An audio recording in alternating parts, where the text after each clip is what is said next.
अब जो टॉपिक हमारा है वो हाइड्रोजन स्पेक्ट्रम। अब स्पेक्ट्रम क्या होता है कि एक्सक्यूज मी,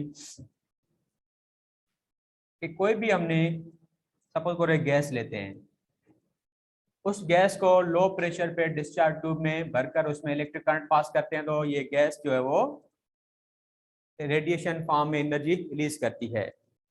और याद रखना, आमतौर पे टेक्स्ट बुक में लिखा होता है कि electron can absorb any form of energy. Electron किसी फॉर्म एनर्जी ले सकता है, लेकिन mostly electron releases energy in the form of radiation. Electron energy release करता है, वो किस फॉर्म में रिलीज करता है? वो रेडिएशन फॉर्म में एनर्जी रिलीज करता है। तो यहाँ पे कि हमने किसी भी एटम, किसी भी गैसियस एलिमेंट को या गैस को यहाँ पे एक्साइट किया, और एक्साइट करने के बाद वो एनर्जी रिलीज करती है रेडिएशन फॉर्म में।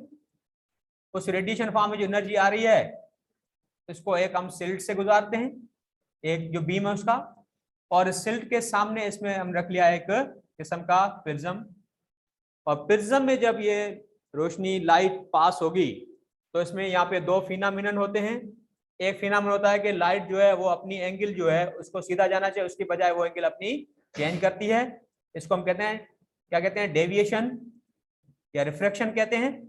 ठीक है। और एक चीज आप नजर आ रही है कि लाइट सपोज करो यहाँ से आ रही थी, वो व्हाइट कलर की थी, तो व्हाइट कलर जो है आमतौर पे हम जो आम जुबान में हम कहते हैं कि भाई 7 रंगों की बनी होती है। ठीक है।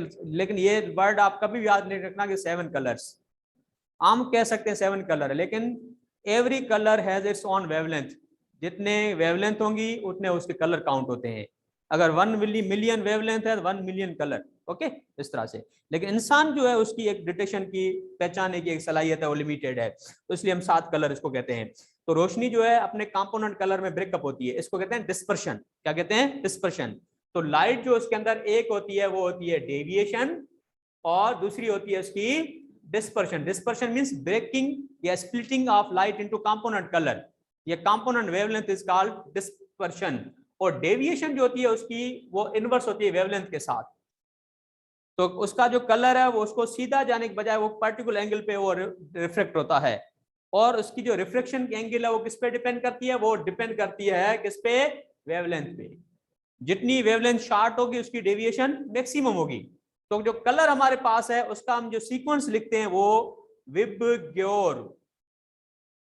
ठीक है, विबग्योर। तो ऊपर जो हम लिखता हूं मैं रेड, और नीचे लिखता हूं लास्ट में वायोलेट। तो वायलेट जो उसकी वेवलेंथ जो आपने टेक्स्ट बुक में लिखी हुई है वो तकरीबन है 4000 एंगस्ट्रॉम या 4000 नैनोमीटर। और रेड कलर की जो लिखी हुई है तकरीबन यूं समझो कि 700 750 जो है वो नैनोमीटर या 7000 एंगस्ट्रॉम कुछ लिखी हुई है। तो जिसकी वेवलेंथ लॉन्ग है उसकी डेविएशन कम होती है, जिसकी वेवलेंथ शॉर्ट उसकी डेविएशन ज्यादा होती है। तो आमतौर पे आपने देखा होगा कि जो हाइट पे या कहीं पर कोई बल्ब लगा होता है या बाहर किसी इमरजेंसी में रेड लाइट यूज करते हैं, तो रेड लाइट यूज करने का मकसद ये होता है कि it can be seen from the distance. काफी दूर डिस्टेंस से नजर आती है क्योंकि डेविएशन कम होती है। अगर और कोई कलर होगा तो वो डेविएट हो जाएगा, और जितना करीब आएंगे तो बाद में नजर आएगा, दूर से नजर नहीं आता। तो इस तरह से ये बात कर रहा था कि रोशनी को प्रिज्म में गुजारा तो एक सीक्वेंस जो कलर की बन गई, विजिबल कलर की या वेवलेंथ की या रंगों की एक जो सीक्वेंस बनती है, सीरीज बनती है, इसको हम कहते हैं स्पेक्ट्रम कहते हैं। अब ये अगर एलिमेंट यहाँ पे मैं नाइट्रोजन यूज करता हूं तो मैं कहूंगा इसका ये नाइट्रोजन का स्पेक्ट्रम है, लाइन स्पेक्ट्रम। अगर यहाँ पे मैं वेपर यूज करता हूँ सोडियम के तो कहेंगे सोडियम का स्पेक्ट्रम है। अगर हीलियम यूज करेंगे तो हीलियम का स्पेक्ट्रम। माना जिस सब्सटेंस से स्पेक्ट्रम प्रोड्यूस कराया जा रहा है, जिस सब्सटेंस से लाइट जो है प्रोड्यूस कराई जा रही है, उसको क्या कहेंगे? उसी एलिमेंट का स्पेक्ट्रम, सब्सटेंस का स्पेक्ट्रम कहेंगे। अब बात हो रही है हाइड्रोजन स्पेक्ट्रम की। तो हाइड्रोजन जो है उसमें से हम चाहेंगे कि वो रोशनी जो है वो प्रोड्यूस करे, और उस रोशनी को प्रिज्म में गुजारेंगे तो इस तरह सामने स्पेक्ट्रम बनेगा। वो कौन सा होगा? हाइड्रोजन स्पेक्ट्रम कहलाएगा। और स्पेक्ट्रम 2 तरीकों से बनाए जाते हैं। एक एक यहाँ पे जो लाइट है वो इमिट हो रही है, इसको कहेंगे इमिशन स्पेक्ट्रम। ठीक है। लेकिन मैं क्या करता हूं, एक मैंने सेवर ले लिया, एनर्जी सेवर, व्हाइट रोशनी खारिज करता है, और यहाँ पे बीच में मैंने हाइड्रोजन गैस रख ली। तो अब ये जो कलर आ रहा है इसमें हाइड्रोजन में से पास होकर बाद में जो रोशनी है वो प्रिज्म में गुजरेगी, तो स्पेक्ट्रम बनेगा। वो क्या होगा? Absorption spectrum. तो स्पेक्ट्रम 2 तरीकों से, या तो इमिशन से बनाते हैं या एब्जॉर्प्शन से बनाते हैं। तो दोनों में कोई डिफरेंस नहीं होगा। ठीक है, इमिशन में क्या होगा कि वो कलर मौजूद होंगे, और एब्जॉर्प्शन में क्या होगा, वहां कलर पे स्पेस जो होगी वो खाली मिलेगी। ठीक है, तो इसको कहते हैं एब्जॉर्प्शन और इमिशन, दोनों की सीक्वेंस लाइनों की और वेवलेंथ जो होती है वो सेम होती है। तो इस तरह से हम यहाँ पे इमिशन स्पेक्ट्रम हाइड्रोजन का बनाते हैं। इमिशन स्पेक्ट्रम के लिए हाइड्रोजन को हमने यहाँ पे डिस्चार्ज ट्यूब में भरकर इस तरह से इसका एक प्रोसेस किया और स्पेक्ट्रम बना लिया। अब यहाँ पे सवाल है कि स्पेक्ट्रम क्यों बनते हैं, and it is well explained bye Niels Bohr, और बोहर ने ये अच्छी तरह से एक्सप्लेन किया है। यहाँ पे सक्सेस जो बोहर की थ्योरी की इसी चीज में, it explains hydrogen spectrum, it explains various properties of hydrogen.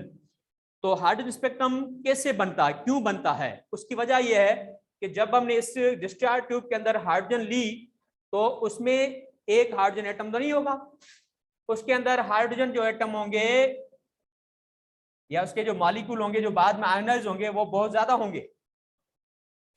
ठीक है, और जब इसको इलेक्ट्रिकल फॉर्म एनर्जी देंगे तो ये जो इनके एटम है ये इलेक्ट्रिकल फॉर्म एनर्जी एब्जॉर्ब करेंगे, और इलेक्ट्रिकल फॉर्म में जब एनर्जी एब्जॉर्ब करेंगे उसके इलेक्ट्रॉन एनर्जी एब्जॉर्ब करेंगे। ठीक है, कितनी एब्जॉर्ब करेंगे या क्या होगा उसके बाद कि इलेक्ट्रॉन जो हाइड्रोजन एटम, मिसाल के तौर पे यहाँ पे मैं काफी एटम है तो उनमें चंद में आपके सामने बना दूं, हाइड्रोजन का एटम है। ठीक है बच्चों, एक हाइड्रोजन एटम, ये दूसरा, इस ट्यूब के अंदर ये तीसरा एटम है, ये चौथा एटम है हाइड्रोजन का, ये एक और बनाते 5 एटम है ये। ठीक है, तो सबसे पहले कि हाइड्रोजन को जब हमने एनर्जी नहीं दी थी तो सबका इलेक्ट्रॉन कहां पे था, फर्स्ट शेल में था, के शेल में था, लो एनर्जी में था, जिसको कहेंगे ग्राउंड स्टेट। इलेक्ट्रॉन कहां पे था, ग्राउंड स्टेट में था, लोएस्ट एनर्जी के अंदर था। ठीक है, अब जब इसको एनर्जी मिली तो electrons will absorb electrical energy और thermal energy and will leave their original orbit. अपनी ग्राउंड स्टेट को छोड़कर वो कहां जाएंगे, ऊपर की तरफ जाएंगे। जैसे बताया ना, अभी टॉपिक पढ़ा रहा था कि इलेक्ट्रॉन एनर्जी एब्जॉर्ब करता है, जंप करता है, अपने ऑर्बिट को छोड़कर ऊपर वाले ऑर्बिट में या हाई एनर्जी ऑर्बिट में ट्रांसफर होता है। लेकिन किस ऑर्बिट में जाएगा, अपने पहले तो के शेल में, ग्राउंड स्टेट में N1 में है, ग्राउंड स्टेट N1 में है, के शेल में है। तो अब ये कहां पे जाएगा, के को छोड़कर एल में जाएगा, एम में जाएगा, एन में जाएगा, और कहीं आ जाएगा, आयोनाइज होगा, क्या होगा। तो इलेक्ट्रॉन छोड़कर अपने ऑर्बिट को कहां जाएगा, उसका दारोमदार किस पे है, it is proportional to energy absorbed by the electron. कितनी एनर्जी एब्जॉर्ब करता है, अगर कोई एटम सोर्स के करीब है कब एनर्जी एब्जॉर्ब करता है, तो इलेक्ट्रॉन जो है के शेल को छोड़कर कहां जाएगा, एल में जाएगा। अगर ज्यादा किसी एटम ने एनर्जी एब्जॉर्ब की है तो के को छोड़कर जंप करके ज्यादा एनर्जी एब्जॉर्ब किया, आगे चला गया, आगे शेल में। आई बस में आपको इस तरह से क्या होता है कि इलेक्ट्रॉन जो है वो डिफरेंट एनर्जी लेवल में जंप करके चले जाते हैं। तो पहले इलेक्ट्रॉन एनर्जी एब्जॉर्ब करने से पहले हम कहते थे ग्राउंड स्टेट में हैं, और एनर्जी एब्जॉर्ब करने के बाद इलेक्ट्रॉन कहां पे हैं, एक्साइटेड स्टेट में। High energy level, high energy state is called excited state, माने इलेक्ट्रॉन एक्साइट हो गया। अब दोनों को कंपेयर करते हैं, ग्राउंड स्टेट को और एक्साइटेड स्टेट को। तो ground state low energy is stable position and high energy state is condition is unstable. तो मुझे बताओ ग्राउंड स्टेट में इलेक्ट्रॉन स्टेबल है, एक्साइटेड स्टेट में स्टेबल है, ग्राउंड में स्टेबल है, एक्साइटेड में अनस्टेबल है। क्या करेगा, वहीं रहेगा, वापस आएगा। हाँ, तव्हां घरां निकिरो था केॾां वेंदा आहियो, बाज़ार वेंदा आहियो, वेंदा आहियो, हाँ, धिका कई वरी घरी मोटी ईंदा आहियो। हाँ, छाजे करे तो इलेक्ट्रॉन एनर्जी एक्साइटेड में अनस्टेबल, अब वो इलेक्ट्रॉन वापस आएगा। अब वापस कैसे आ सकता है, यहाँ पे 2 पॉसिबिलिटीज हैं। ठीक है, कौन सी पॉसिबिलिटीज हैं कि इलेक्ट्रॉन डी एक्साइट होगा, लेकिन डी एक्साइटेड के जो पाथ है वो 2 हैं, या तो डायरेक्ट है या इनडायरेक्ट पाथ है। ठीक है, मिसाल के तौर पे इलेक्ट्रॉन वो हाई लेवल में गिरा था ना, कि चला गया था, तो हो सकता है कि वापस वो के शेल में आए, एक पॉसिबिलिटी ये है। या हो सकता है कि स्टेप वाइज, पहले इसमें आ गया, बाद में इसमें आ गया, बाद में इसमें आ गया, फिर आया, क्या कहेंगे, इनडायरेक्ट। तो इलेक्ट्रॉन रिटर्न्स टू के शेल बाय डायरेक्ट और इनडायरेक्ट, दोनों पॉसिबिलिटीज हैं। और जिस भी तरीके से आएगा तो एनर्जी जो वो तो रिलीज तो करेगा ना, एब्जॉर्ब तो किया थर्मल या लाइट, क्या कहते हैं इसको, electrical. Now it will return by releasing electromagnetic radiation, it will release radiation energy to return to the original level. और अब एनर्जी कितनी रिलीज करेगा, अभी फार्मूला कैलकुलेशन मैंने कराई कि एनर्जी जो एब्जॉर्ब रिलीज करेगा वो डिपेंड करता है दोनों लेवल के डिफरेंस पे। जितना डिफरेंस ज्यादा होगा एनर्जी ज्यादा रिलीज करेगा, और डिफरेंस अगर 2 लेवल का कम है, मिसाल के तौर पे ये अगर 5वें शेल से फर्स्ट में गिरता है तो एनर्जी मैक्सिमम होगी, लेकिन अगर 5वें से चौथे में आए तो यहाँ पे रेडिएशन खारिज करेगा, चौथे से फिर तीसरे में आता है फिर रेडिएशन खारिज होगा, तो इस तरह से रेडिएशन डिफरेंट खारिज होंगे ना। तो इस तरह से यहाँ पे जो एनर्जी रिलीज है उसका फोटॉन की वेवलेंथ अलग है, इस फोटॉन की वेवलेंथ अलग है, इस फोटॉन की वेवलेंथ, तो इस तरह से इस हाइड्रोजन एटम जो है वो डिफरेंट वेवलेंथ इमिट करेंगे, लेकिन ये डिफरेंट वेवलेंथ जो आपस में कंबाइंड होंगी, रोशनी हमें एक ही नजर आएगी, ठीक है, लेकिन प्रिज्म क्या करता है, उन वेवलेंथ को सेपरेट करता है और स्पेक्ट्रम बनाता है। तो बना ये लाइनों का बनना शो करता है कि हाइड्रोजन का इलेक्ट्रॉन डिफरेंट तरीके से डिफरेंट लेवल्स में से गुजर के वो वापस आता है और इस तरह एडिशन फॉर्म किया। ओके, अब ये तो बात होगी हाइड्रोजन स्पेक्ट्रम की फॉर्मेशन की कि क्यों बना। अब हाइड्रोजन स्पेक्ट्रम के अंदर लाइनों की सीरीज होती हैं, लाइनों के सेट होते हैं, लाइन स्पेक्ट्रा तो है, उनके लाइनों के सेट हैं। इन हर एक लाइन के सेट को, हर एक सेट को एक पर्टिकुलर सीरीज का नाम देते हैं। उसमें सबसे पहली जो सीरीज है वो बाल्मर ने डिस्कम BALMER लिखा हुआ है, बाल्मर को बाल्मर चौजे को मर्जी यार, ठीक है, बाल्मा में चाहिए सको जाता तो आजा मोरे बाल्मा। सो बाल्मर फर्स्ट जो सीरीज है, this was discovered by Balmer, और ये डिस्कवर हुई लाजमी और दिखाई दी होगी उसको, जो दिखाई रेडिएशन देता है हमें इंसानी आंख को, उसको क्या कहेंगे, विजिबल। तो first series was discovered was in the visible region and this series is called Balmer series.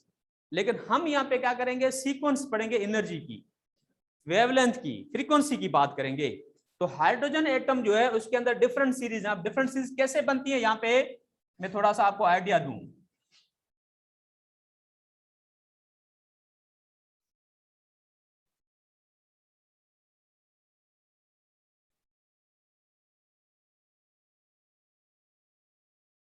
ठीक है, अब ये शेल हैं, ये first, second, third, fourth, fifth, sixth, seven, आगे तो फिर हो सकता है या इलेक्ट्रॉन आयोनाइज हो जाए। ठीक है, तो ये है। अब ये कि पहली सीरीज कौन सी है, कब बनती है, कैसे बनती है, कि फर्स्ट सीरीज इसको कहते हैं हम लाइमन सीरीज। ये कब बनती है, इलेक्ट्रॉन जो है वो फर्स्ट शेल में गिरता है।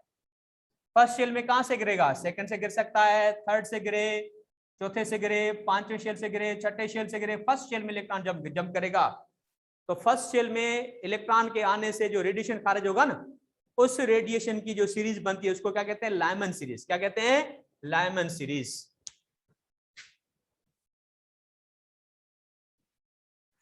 क्या कहेंगे उसको, लाइमन सीरीज, लिमन सीरीज, जो भी आप नाम दो।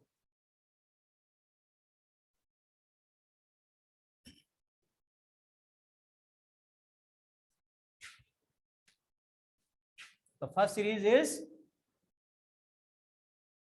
Lyman series. और ये कब फॉर्म होती है कि इलेक्ट्रॉन जब डी एक्साइट होता है, कहां पे गिरता है, फर्स्ट शेल में, इलेक्ट्रॉन के फर्स्ट शेल में वापस गिरने की वजह से सीरीज बनती है वो लाइमन सीरीज। अभी देखो कि फार्मूला जो लिखा था हमने वेव नंबर का कि RH हाइड्रोजन के लिए 1n² - 1/n², यहाँ पे n1 और n2 की बात कर रहा था। ठीक है, तो यहाँ पे ground state, low energy state is n1, high energy state is n2, याद रखना।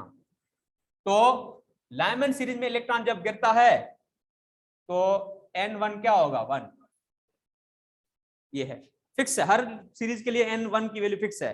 फर्स्ट शेल में इलेक्ट्रॉन गिरता है तो n1 और लाइमन सीरीज बनती है। ठीक है, तो फिर n2 क्या होगा, n2 लाजमी ऊपर से गिरेगा तो n1 से उसकी वैल्यू ज्यादा ही होगी, और 2 से आए फिर 3 से 4 से कहीं से भी आ सकता है। ओके, इससे लाइमन सीरीज बनती है। और लाइमन सीरीज में जो रेडिएशन इमिट होता है, इलेक्ट्रोमैग्नेटिक रेडिएशन EMR, वो कौन से किस्म का होता है, उसको क्या नाम देते हैं, उसको कहते हैं अल्ट्रावायलेट। तो लाइमन सीरीज का जो रीजन है, किस्म है, टाइप ऑफ रेडिएशन, उसको कहते हैं यूवी। क्या कहते हैं, यूवी, अल्ट्रावायलेट है। ठीक है, और इसका जो जनरल फार्मूला बनाएंगे वो बाल्मर फार्मूला कौन सा है कि RH 1/n1², 1 कांस्टेंट है, और फिर n2 वेरिएबल है, n2², n2 की वैल्यू 2 लो, 3 लो, 4 लो, कहीं भी लो। और इस किस्म की जो एक्सप्लेनेशन है ये फेडरल और पंजाब की बुक्स दोनों में दी हुई है। ठीक है ना। आप ऐसा करो, फेडरल की बुक खोल लो, पेज है 34, पेज नंबर 34। उसमें जो सीरीज है उसकी लाइनों की काउंटिंग दी हुई है, first line, second line, third line, fourth line. ठीक है, अब देखो कि फर्स्ट लाइन सेकंड लाइन कहां से बनती है, ठीक है ना। फर्स्ट लाइन बनती है सेकंड से 2 में गिरता है, सेकंड से फर्स्ट में, सही है। और सेकंड लाइन कहां से बनती है, थर्ड से फर्स्ट में गिरेगा तो सेकंड लाइन, माना एक कम ही लो। फर्स्ट लाइन माना सेकंड से गिरा, सेकंड लाइन माना थर्ड से गिरा, थर्ड लाइन माना फोर्थ से गिरा, फिफ्थ लाइन माना सिक्स से गिरा। और अगर इन्फिनिटी डिस्टेंस से गिरता है, इन्फिनिटी से गिरता है, तो फिर क्या कहेंगे, लिमिटिंग लाइन। क्या कहेंगे, लिमिटिंग लाइन। ठीक है बच्चों, तो ये फार्मूला जो है किताब के अंदर दिया हुआ है सभी के लिए, कि फर्स्ट लाइन है, सेकंड लाइन है, थर्ड लाइन है, उसका क्या होगा। ठीक है, और इसका वेव नंबर भी दिया हुआ है। और वेव नंबर जो फर्स्ट लाइन के लिए वो है कितना है, वो है 82.26 इंटू 10⁵ पर मीटर वेव नंबर। और सेकंड जो लाइन है उसका वेव नंबर है वो कितना है, 97.60 इंटू 10⁵ पर मीटर। अब ये किसकी कैलकुलेशन में एक ही करा दो, बाकी खुद करना। फॉर एग्जांपल में अगर बात करूं फर्स्ट लाइन की, तो फर्स्ट लाइन कैसे बनी ये बता रहा हूं आपको, कि सेकंड से जब फर्स्ट में गिरता है तो n1 तो 1 है, लेकिन n2 जो होगा वो 2 होगा, तभी बनती है फर्स्ट लाइन। और फार्मूला है कि वेव नंबर 109678, ठीक है, बल्कि पावर में लिख लेते हैं, ऐसा यूनिट में 7 पर मीटर, और 1/n1 square, n1 square means 1 minus, अब देखो n2 है, फर्स्ट लाइन के लिए n2 2 है, तो क्या लिखेंगे 2 स्क्वायर। ठीक है, तो ये सेम रहेगा 1.09678 इंटू 7 पर मीटर। लेकिन इसमें क्या होगा, यहाँ पे सॉल्व कर रहा हूं मैं अलग से, 1 square means 1 minus 2 square means 4। तो एलसीएम क्या होगी बच्चों, इसकी एलसीएम हो जाएगी 4, और 4 को 1 4 टाइम्स, और 4 को 1 टाइम्स, ये हो गया। ठीक है, ये आप इसको ऐसे लिख सकते हो कि 1.9678 इंटू 10⁻7 पर मीटर, और यहां हो गया इंटू 3/4। और इसका जब सॉल्व करेंगे तो आंसर आपको मिलेगा, वो कितना आएगा बच्चों, वो होगा 82.26 इंटू 10⁻5 पर मीटर, या अगर इसको पावर को एडजस्ट करो तो 8.226 इंटू 10⁻6 पर मीटर। तो इस तरह से ये बनती है लाइमन सीरीज। ठीक है बच्चों, तो इस तरह से, तो ये तो होगी फर्स्ट सीरीज, लाइमन सीरीज। अब मैं आपको बाकियों की कैलकुलेशन नहीं कराऊंगा, सिर्फ आपको आइडिया दूंगा कि आप इसकी कैलकुलेशन कैसे करोगे। तो ये हुई फर्स्ट सीरीज। अब आते हैं सेकंड सीरीज। सेकंड सीरीज में क्या है कि इलेक्ट्रॉन, देखो फर्स्ट सीरीज मतलब पहले में शेल में इलेक्ट्रॉन गिरता है, और सेकंड सीरीज कब कहेंगे, जब सेकंड सीरीज और लाइन में फर्क है। सेकंड सीरीज कहेंगे माना जब इलेक्ट्रॉन सेकंड शेल में गिरेगा, ऊपर से नीचे की ओर। ठीक है, सेकंड में गिरेगा तो जो सीरीज बनती है उसको कहते हैं बामर सीरीज। क्या कहते हैं, बामर सीरीज।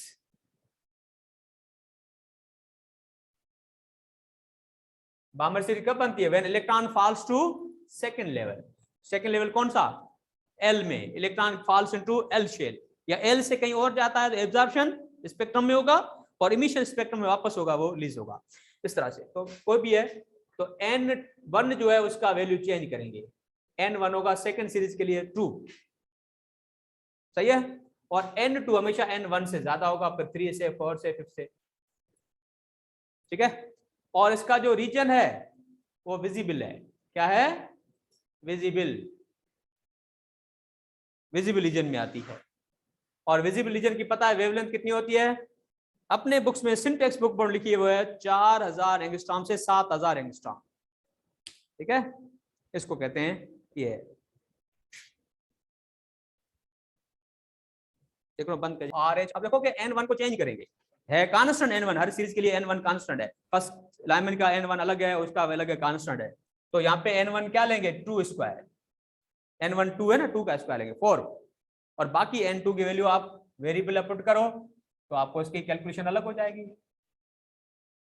ठीक है, तो ये फार्मूला बनता है। तो इस तरह से फर्स्ट जो सीरीज है वो लाइमन सीरीज, और सेकंड जो सीरीज है वो बामर सीरीज है।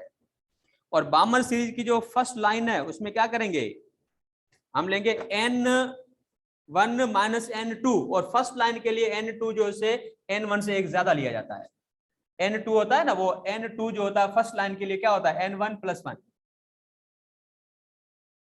आप समझे? तो अब यहाँ पे क्या लेंगे, ठीक है, तो आर एच कैलकुलेशन आप खुद कर लेना। फर्स्ट लाइन के लिए फॉर फर्स्ट लाइन तो n1 कितना लोगे, 2 स्क्वायर माना 4, और n2 एक उससे ज्यादा, अगर n1 2 है तो n2 क्या होगा 3 स्क्वायर।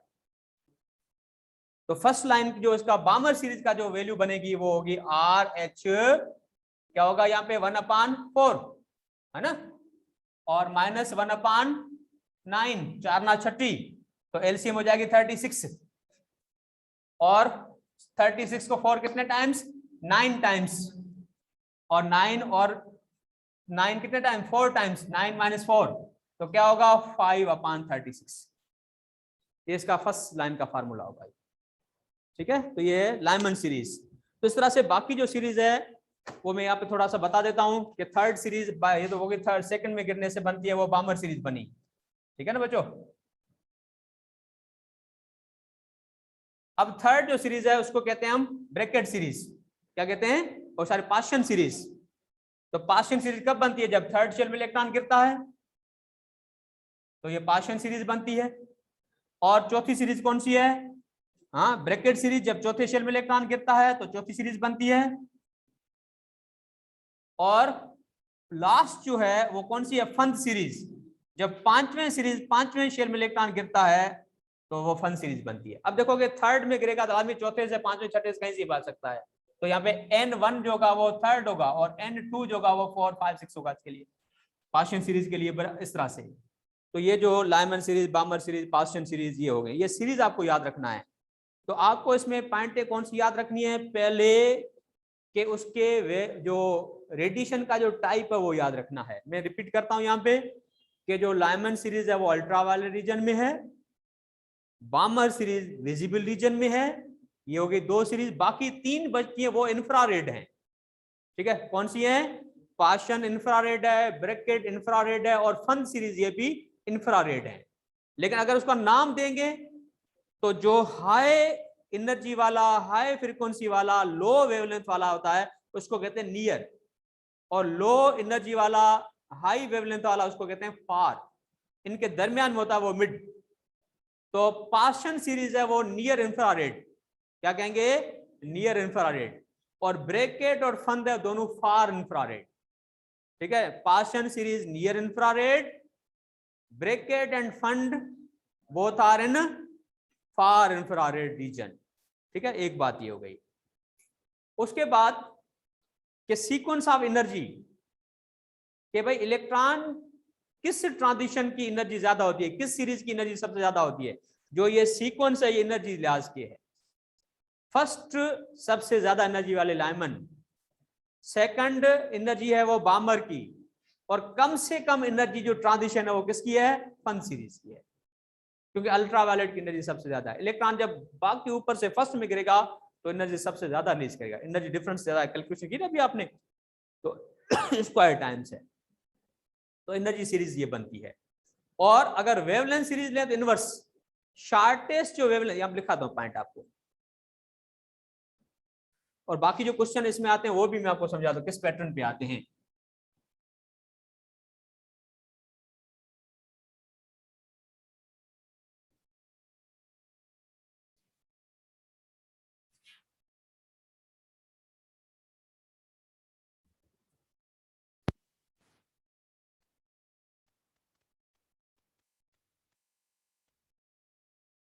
लाइमन, बामर, और लास्ट में कौन सी है, लीस्ट एनर्जी फंड की है, और हाईएस्ट एनर्जी लाइमन की है। और अगर फ्रीक्वेंसी की बात करें तो यही है कि फ्रीक्वेंसी सबसे ज्यादा लाइमन की है, और वेवलेंथ की बात करें तो रिवर्स होगा, कम से कम जो शॉर्टेस्ट वेवलेंथ है वो किसकी है, बामर की, लाइमन की, फिर बामर की, इस तरह से, और लॉन्गेस्ट जो वेवलेंथ है वो किसकी है, फंड की। और सबसे हाई एनर्जी ट्रांजिस्टर ये कहो, ये बात समझ गए, क्लियर। अच्छा, तो ये तो एक बात होगी। अब एक और बात कि आपने कॉमन जो क्वेश्चन टेस्ट में पढ़े होंगे, उसके अंदर N12 दिया होता है, N25 दिया होता है, इसमें कौन सी ट्रांजिशन जो हाई एनर्जी ट्रांजिशन है, कौन सी जो है वो लो एनर्जी ट्रांजिशन है, उस बात को यहाँ पे समझाते हैं।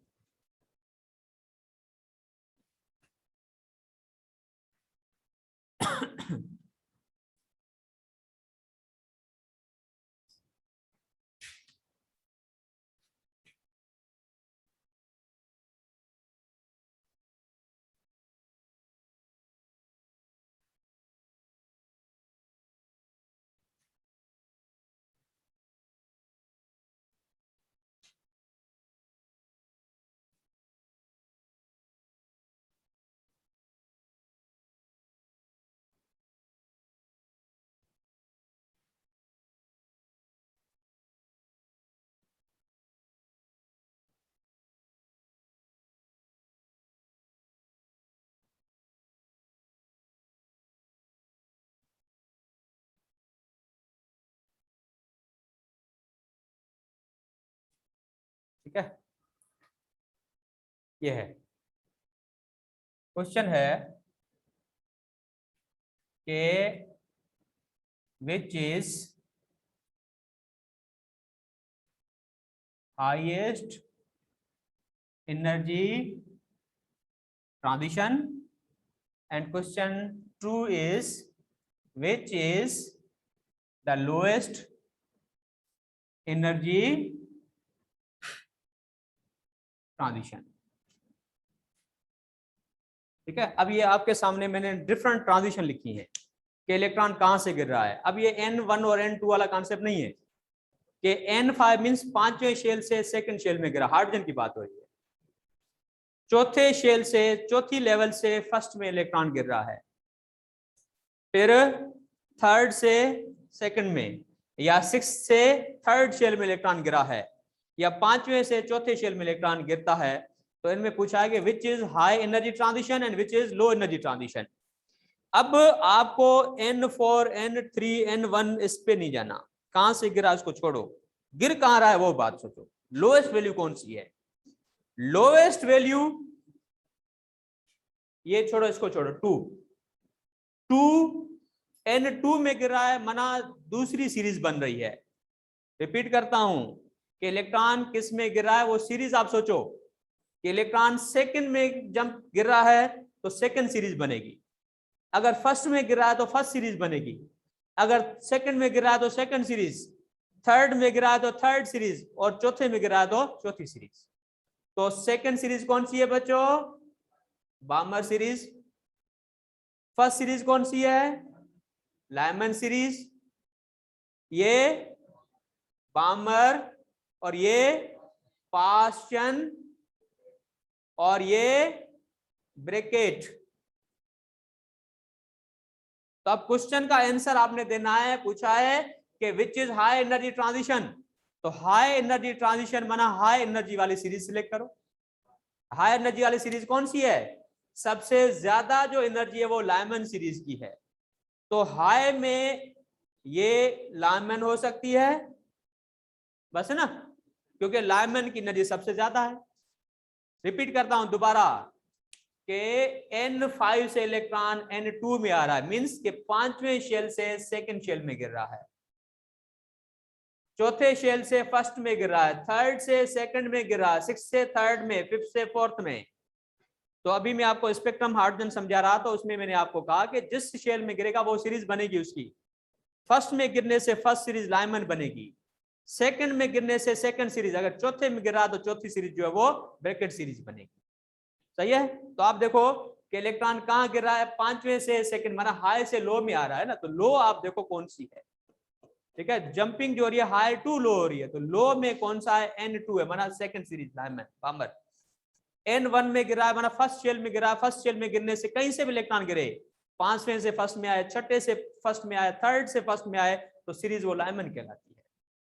तो ये लाइमन सीरीज बन रही है, ये बामर सीरीज बन रही है, थर्ड पास्चन है और फोर्थ ब्रैकेट है। तो इसमें पूछा गया which is high energy transition. तो हाई एनर्जी ट्रांजिशन सबसे पहली सीरीज उसका देखेंगे, लाइमन है। अगर लाइमन नहीं है तो फिर बामर का ऑप्शन लेंगे, अगर बामर नहीं है तो फिर पास्चन का ऑप्शन लेंगे हाईएस्ट में। ठीक है, आई बात समझ में आपको? तो सीरीज कौन सी हो गई? Lyman series. लाइमन सीरीज कौन सी है? Oh B. B is the highest energy transition. कौन सा? कहीं से भी गिरा है, N4 to N1 is the Lyman series बन रही है, तो ये हाईएस्ट है। और क्वेश्चन है ट्रू के which is the lowest energy transition. तो लो एनर्जी ट्रांजिशन कौन सी होगी? जो आखिरी सीरीज है, फंद है। अगर फंद नहीं है तो फिर आप ब्रैकेट लो, ब्रैकेट नहीं है तो फिर पास्चन लो, पास्चन नहीं है तो बामर। ठीक है, आई समझ आपको? तो इसमें कौन सी है कि लोएस्ट एनर्जी सीरीज है वो फंड है, फिर ब्रैकेट है, तो ब्रैकेट सीरीज है। ब्रैकेट सीरीज ये है, कौन सी है? ई। तो ई जो है, ये ऑप्शन जो है आपका लोएस्ट एनर्जी का ट्रांजिशन का है, क्योंकि इट फॉर्म्स से ब्रैकेट सीरीज, माना N5 से N चौथे में गिरा तो ये लोएस्ट है। आपने एनर्जी चौथे से भाई ये को ना पंजी छत में बे बटे करे को यो न सोचियो करे कितने को इलेक्ट्रॉन फर्स्ट सीरीज बन रही है, सेकंड, इस पे आप सोचना है सीरीज कौन सी बन रही है। ये बात समझ गए? स्क्रीनशॉट लो। एक और क्वेश्चन में आपको एग्जांपल समझाता हूं इस किस्म का।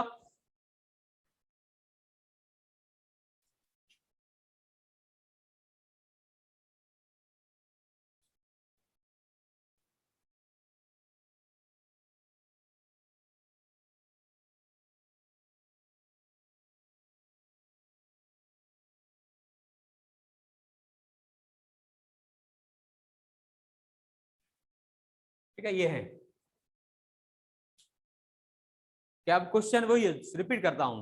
क्वेश्चन है कि which is the highest transition series, sorry, which is highest energy transition। इनमें से कौन सी जो ट्रांजिशन है, कौन सी किस्म की जो ट्रांजिशन है, जब इलेक्ट्रॉन करेगा तो वो सबसे ज्यादा एनर्जी रिलीज करेगा। ठीक है, अब दोबारा वही है कि दूसरे से फर्स्ट में गिरा, माना लो को आप देखो कि लो एनर्जी वाला कौन सा है, लो वैल्यू वाला कौन सा है। तो सेकंड में फर्स्ट गिरेगा तो कौन सी सीरीज बनेगी बच्चों? लाइमन। हाँ, अच्छा, N5 से सेकंड में गिर रहा है, सेकंड में गिरने से कौन सी सीरीज बनती है बच्चों? बामर। और ये भी छठे से सेकंड में गिर रहा है, तो ये भी कौन सी सीरीज बनेगी? बामर। और 6 से फर्स्ट में गिरेगा तो कौन सी सीरीज बनेगी? फर्स्ट में जहां से भी गिरेगा तो लाइमन सीरीज। यानी इसके अंदर आपके पास दो ऑप्शन लाइमन के हैं, दो ऑप्शन बामर के हैं। तो हमने सिलेक्ट जो हाईएस्ट में करना है, किसको सिलेक्ट करना है? लाइमन को। सही है। अब लाइमन की या लिमिन जो भी कहो, उसके दो सीरीज हैं, ए ऑप्शन भी है और डी ऑप्शन भी है? तो ए और डी ऑप्शन दोनों हैं। तो अब आप सोचो कि यार इलेक्ट्रॉन सेकंड से फर्स्ट में गिरेगा और दूसरा 6 से फर्स्ट में गिर रहा है, तो जो एनर्जी डिफरेंस फर्स्ट और सेकंड का ज्यादा है, 6 और फर्स्ट का ज्यादा है? 6 और फर्स्ट का ज्यादा है। तो है तो दोनों लाइमन, लेकिन एक जो है बहुत ऊपर वाली एनर्जी से नीचे में आ रहा है, तो डिफरेंस बहुत ज्यादा होगा। जब डिफरेंस बहुत ज्यादा होगा, एनर्जी ज्यादा रिलीज करे। हाँ, तो जब दोनों ऑप्शन आपके पास सेम आए, दोनों लाइमन सीरीज बने, तो आपने फिर देखो कि ज्यादा जो N और N2 का डिफरेंस कितना है। यहाँ पे N1 और N2 का डिफरेंस 1 बनता है, हाँ? और यहाँ पे N1 और N2 का डिफरेंस कितना बनता है? वो 5 बनता है। तो दोनों लाइमन है, तो फिर ऐसे डिफरेंस पहले निकालो कि कितना डिफरेंस है। जितना डिफरेंस ज्यादा उतनी एनर्जी ज्यादा। ये भी N1 है, ये भी N1 है, ये भी लाइमन है, ये भी लाइमन है, फिर आप दोनों का डिफरेंस लो। 6 - 1 5, 2 - 1 1। तो 1 डिफरेंस है और 5 डिफरेंस, एनर्जी डिफरेंस 5 टाइम्स ज्यादा है। ये ले लो, समझ गए बच्चों? तो इसका ऑप्शन क्या लोगे? डी। N6 to N1 जो है ये एनर्जी ज्यादा ट्रांजिशन है। ये बात समझ गए? अच्छा, उसके बाद लोएस्ट। हाँ, जब हाईएस्ट में लेना तो हाईएस्ट का डिफरेंस, और लोएस्ट लेना है तो लोएस्ट डिफरेंस, कम से कम डिफरेंस। अब देखो कि लोएस्ट तो बामर ही होगी लाइमन से। अब बामर की दो यहां पे ऑप्शन है आपके पास, 5 to 2, 6 to 2। तो 5 to 2 का डिफरेंस कितना आता है? 3। और 6 to 4 2 का डिफरेंस 4। अगर ज्यादा लेना है हाई एनर्जी ट्रांजिशन तो डिफरेंस हाई ऑप्शन लेंगे, और लो एनर्जी ट्रांजिशन का डिफरेंस तो लो लेंगे। यहाँ पे डिफरेंस है वो है 3 और यहाँ पे डिफरेंस 4। कौन सा ऑप्शन लेंगे? 3 डिफरेंस वाला। 3 डिफरेंस माना बी, क्योंकि दोनों बामर है, तो बामर में जो लो ट्रांजिशन है वो लो ऑर्बिट का आपस में, ये समझे? तो ये तो ऑप्शन थे आपके पास high to low transfer, high to low transfer, ठीक है। अब लो टू हाई ये भी हो सकता है कि which is high energy transition, screenshot but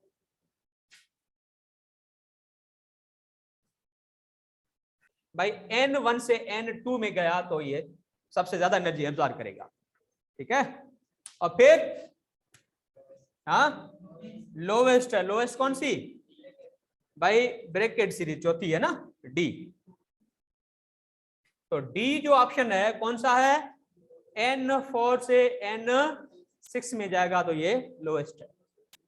तो इस किस्म के क्वेश्चन आपको जो है टेस्ट में डिफरेंट टीचर डिफरेंट बुकलेट्स उसमें आपको ये चीजें मिलती हैं, ठीक है। तो ये हो गया हाइड्रोजन स्पेक्ट्रम से रिलेटेड जो शॉर्टकट में मैंने चीजें आपको ये पढ़ा दी हैं, ठीक है। रिकॉर्डिंग